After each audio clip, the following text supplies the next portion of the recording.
Okay, so today we will see now new reaction, Perkin reaction, in continuation with our old reaction, novel condensation. We have seen that at some point we have synthesized the cinnamic acid. So Perkin reaction is totally relay for the synthesis of cinnamic acid. That means aromatic alpha beta unsaturated acids. We'll see now what is the reaction and mechanism of this reaction. What are the conditions required for the Perkin reactions and where the carbene involved in this reaction. So in introduction, the English scientist or English chemist William Henry Perkin, he discovered this reaction in 19th century. So what is the basic or general theme of the Perkin synthesis? That means we have synthesized the cinnamic acid from the aromatic aldehydes in presence of a base. Okay, that is nothing but the Perkin reaction. So Perkin reaction, also known as Perkin condensation, is an organic reaction which is used for the synthesis of alpha beta unsaturated aromatic acid. Okay, by the condensation of aromatic aldehyde and an acid anhydride. So reaction in between aromatic aldehyde and acid anhydride in presence of alkali, which acts as a weak base. In from that one we can synthesize this aromatic alpha beta unsaturated acids. Okay, next one. So these are the general reactions about the Perkin synthesis cinnamic acids. So we will see now one by one how these reactions are working and what are the benefits or what are the applications of the Perkin synthesis. So okay, as usual, we have seen in our first slide that aromatic aldehydes we do react with acetic anhydride in presence of strong base like sodium acetate. We can generate the aromatic alpha beta unsaturated acids. So here is the synthesis of cinnamic acid. So the next thing, that sodium salt of salicylaldehyde. Okay, so how to synthesize coumarin. So the same thing we can implement for the synthesis of coumarin. So sodium salt of salicylaldehyde we can use. That means aldehyde with sodium salt of, that means we have to generate the sodium salt of the phenolic OH group, and with the help of this salt of phenolic OH group we can synthesize the coumarin. Okay, so the second starting molecule, second starting material is the same, that one is the acetic anhydride. So in this way we can synthesize alpha beta unsaturated. Here is a little bit mistake is here. I have written here CHO. So here should be the COOH. So this is a general reaction from benzaldehyde and acetic anhydride. We can synthesize cinnamic acid, and from the sodium salt of salicylaldehyde and acetic anhydride, we in presence of sodium salt, we can synthesize the coumarin. Okay, this is nothing but the Perkin reactions, normal general reactions. Now we'll see now the mechanism of the Perkin reaction.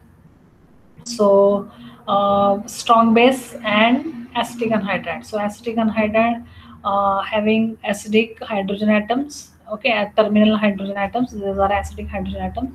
And a strong base, it reacts with, that means abstracts the proton. This is acid base reaction to generate the enolate ion. Okay, so here is, you can see the formation of enolate ion. So it acts as a nucleophile, and this addition of this nucleophile enolate ion occurs across the carbonyl group of the aromatic aldehyde. So this is one to direct addition of the enolate ion to the aromatic aldehyde across the carbonyl group of the reaction.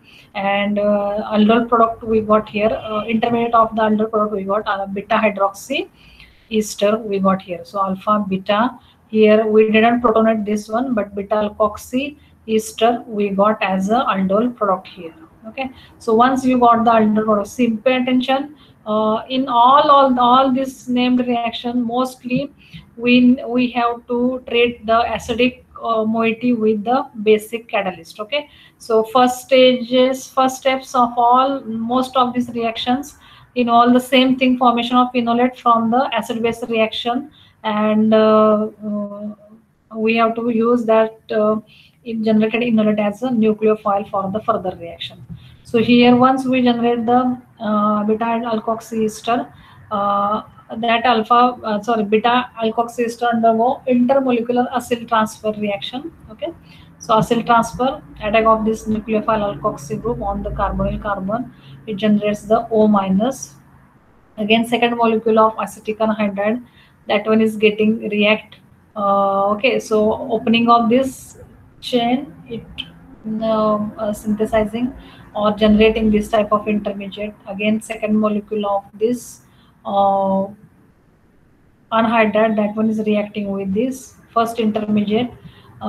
Subsequently acyl transfer is there by use of the strong base, and followed by the E2 elimination, it generates the carbon carbon double bond. Okay, so elimination of acyl group is here, CO minus, it to generate the carbon carbon double bond.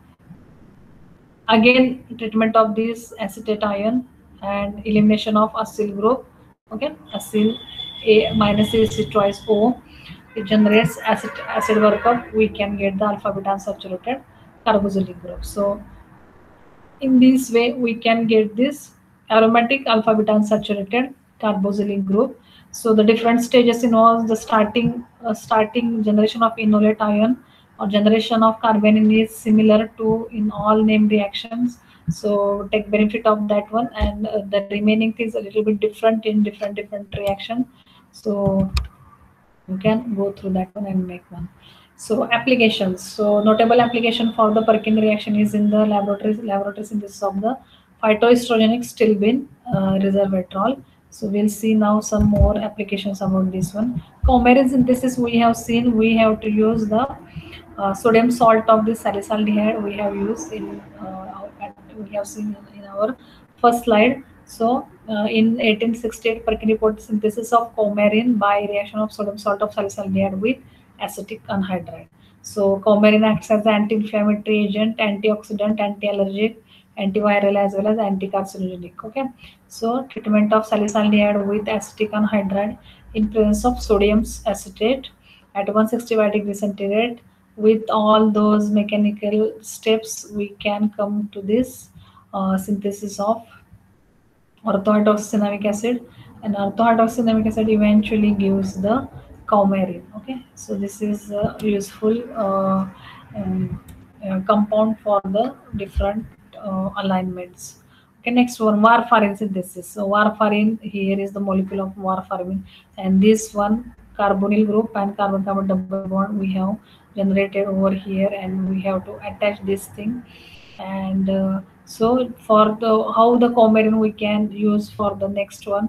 So warfarin synthesis we have to use the coumarin derivative.